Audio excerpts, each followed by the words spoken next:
Bonjour à tous, mon nom est François Letarte et bienvenue sur ma chaîne JDRD30, une chaîne consacrée aux jeux de rôle sur table.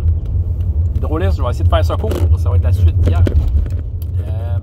Le côté obscur des jeux de rôle légers. Hier, j'ai fait celui sur les bébites de ce que je trouve des jeux de rôle des fois complexes. C'est quoi leur bébite, un peu inspiré de ma game de True 20 qui, au fil à force de jouer des affaires. Il faut soit apprendre à vivre avec ou, c'est ça, il faut apprendre à dealer avec. Puis, voilà, à composer avec ça. Je fais souvent l'apologie des jeux légers sur ma chaîne, j'en parle, mais en même temps, ils ont aussi leurs bébites, puis je voulais vous en parler. C'est pas parfait, des jeux légers. OK. Premièrement, pourquoi moi, les jeux légers, ça m'attire plus que les jeux crunchy en général?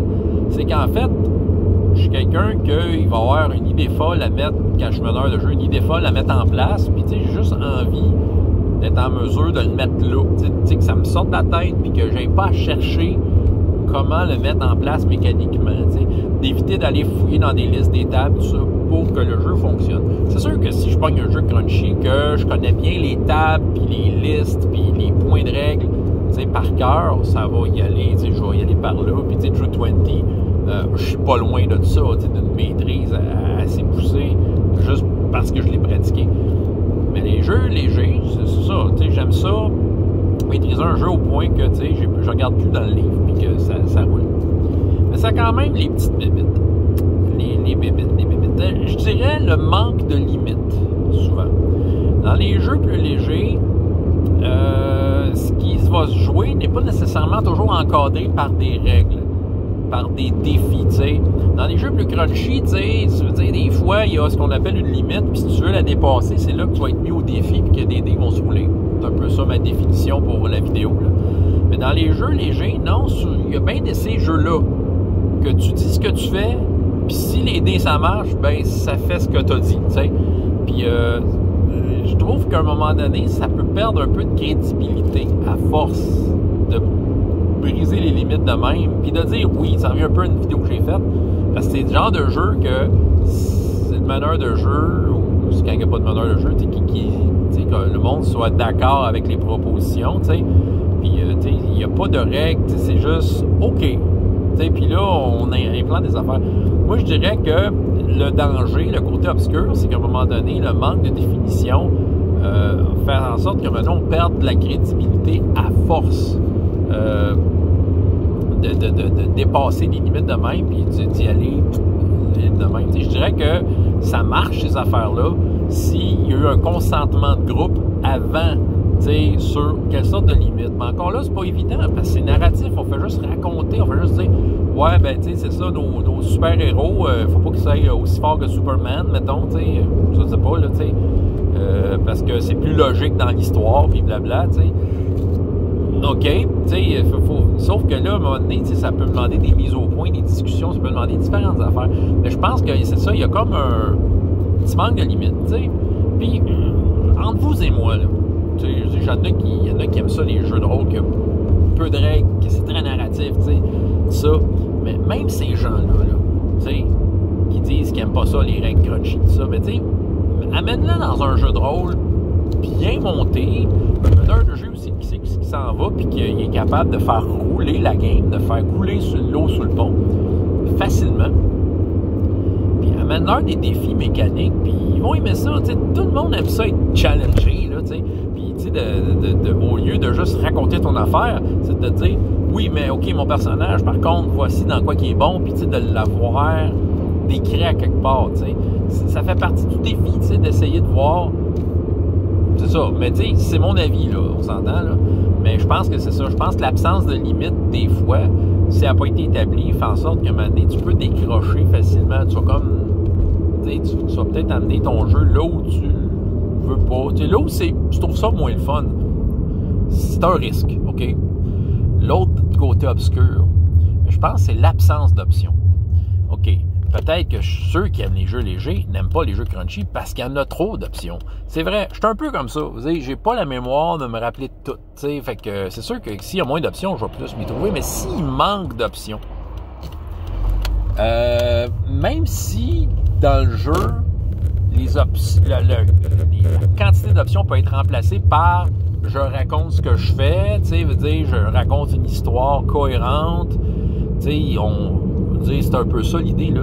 C'est qu'à un moment donné, on dirait que, moi, mon expérience, je file pour avoir les chiffres, quand même, pour me dire dans quoi je suis bon. Il y a de ces jeux qui essaient de s'épurer des règles, que ton personnage, c'est un descriptif de dans quoi qui est bon, tu sais. Puis, à mon expérience, même si théoriquement tu peux décrire ce que tu veux, on dirait que tu as l'impression que parce qu'il manque d'options, en tout cas, l'expérience que j'en ai eue, puis c'est même pas moi, là, des fois c'est des joueurs que j'avais avec moi dans des jeux de même qui, on dirait qu'ils se retranchaient tout le temps dans leur affaire qui ont décrit cool, mais que le reste, ils en tenaient pas compte.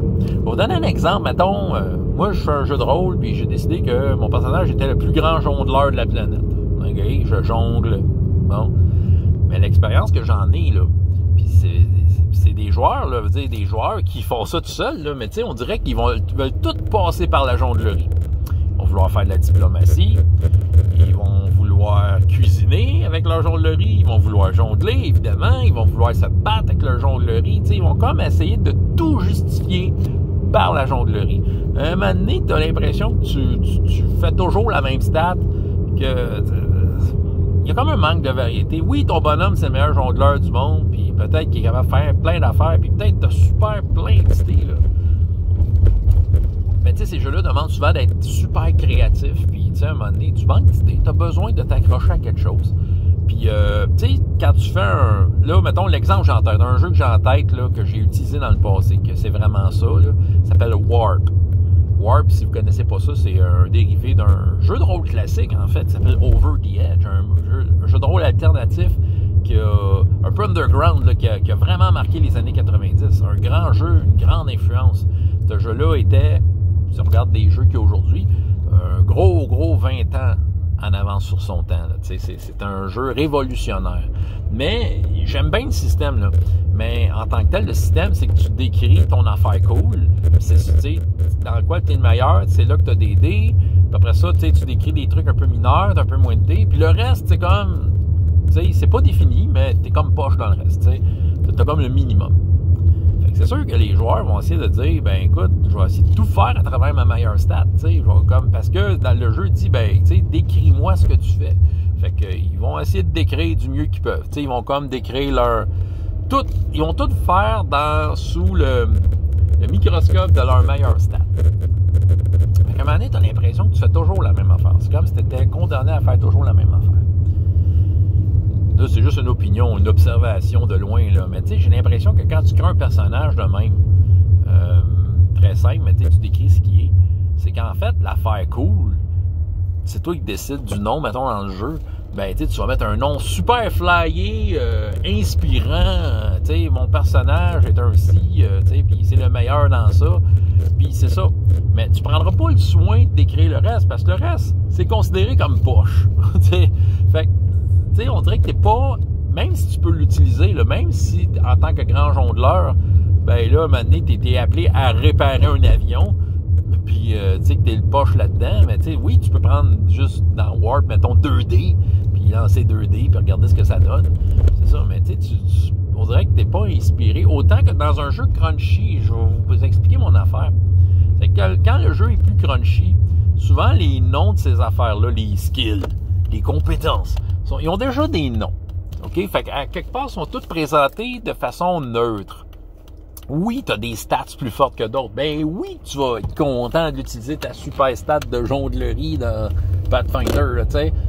Mais, tu sais, on dirait que c'est psychologique, je pense, là. Pour moi, en tout cas, ça l'est. Mais le fait que toutes les skills sont là, tu sais, tu le sais que réparation, il est écrit repair, mais tu sais, t'as le même, comment je pourrais dire, sur la fiche de tout le monde, réparation est écrit, tu sais. Fait que, tu sais, on dirait que ça me retient moins de l'utiliser. C'est niaiseux de même. C'est ça. Fait que, tu sais, parce que ça me permet de me définir mon personnage. Plus, c'est écrit qui est poche en réparation. C'est écrit qui est bon en jonglerie. Fait que, tu sais, je vais quand même vouloir être challengé puis m'essayer à réparation, même si j'ai moins 4 dans ma stat, tu sais. OK? Bon. Mais quand tu as des jeux où tu as moins d'options, moins de descriptions, moins de feats, moins d'affaires, ben c'est ça, j'ai vraiment l'impression pour les expériences, le fait que tu te restreins à dans quoi tu es super bon, là, tu sais. On dirait que ça manque de vue d'ensemble. C'est ça, ça manque de vue d'ensemble. Tu sais, même si, dans les faits, parler, pour décrire ce que tu fais, devrait comporter une infinie de possibilités créatrices, tu te raccroches quand même à ta meilleure stat. La seule affaire que tu es bon à faire. Là, je parle sous le couvert de Warp, mais je l'ai vu, tu sais, il y a des jeux comme j'avais fait Bob le Rôliste. C'est sûr, c'est ultra minimaliste comme jeu, là. Je vous en avais parlé, mais tu sais, je l'avais abandonné parce qu'un moment donné, je trouvais que c'était répétitif, ça manquait d'options, ça manquait de jeu. Ce qui arrive, c'est ça, là. Les jeux légers, je pense que un des dangers, c'est que tu vas brûler ton concept à un moment donné. Quand tu n'as pas de limite, comme je disais au début, ben c'est ça, à un moment donné, après 2-3 games, tu as l'impression d'avoir fait le tour parce que tu as comme un peu débordé de la limite, puis tu le sens que si tu vas plus loin, ça n'aura plus de sens. T'sais. Peut-être pour ça que ces jeux-là sont pas faits pour du long terme, bien souvent. C'est rare que des jeux très très légers, tu peux tenir la route longtemps. Il y en a, là, mais c'est ça. Puis c'est la même affaire que le concept du personnage. Le concept du personnage, tu vas le brûler.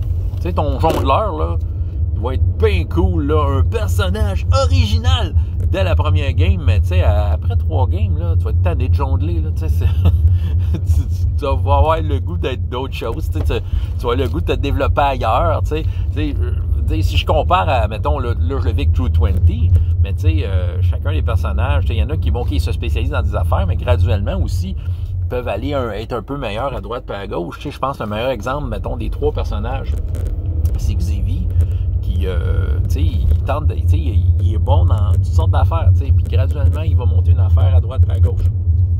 Puis il sera pas l'incroyable faiseur d'un seul truc, là, tu sais. Vous comprenez?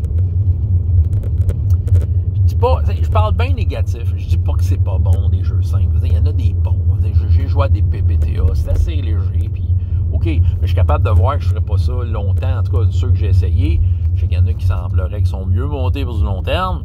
Je les ai pas essayés, j'ai pas le goût de les essayer parce que je me dis, j'ai pas le goût d'aller là, t'sais.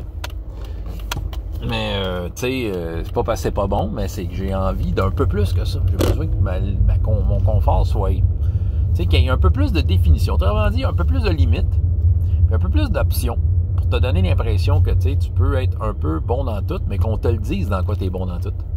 Là, il y a ma fille qui est dans la cour, puis elle me voit pas. Elle est drôle, là. OK. Bon. Ouais, c'est ça. La petite fille dans ma cour, elle se promène. Elle vient d'arriver chez nous. Qu'est-ce que vous en pensez? C'est ça. C'est juste mon opinion, là, on s'entend. Là. J'aime ça, les jeux simples. J'aime ça, mais il faut choisir les bons. Il faut choisir ceux qui vont répondre à mes besoins. Voilà. Fait que François Letarte, JDR de 30, et jusqu'à la prochaine fois, il y a autant de plaisir dans la vie que dans les jeux. Au revoir.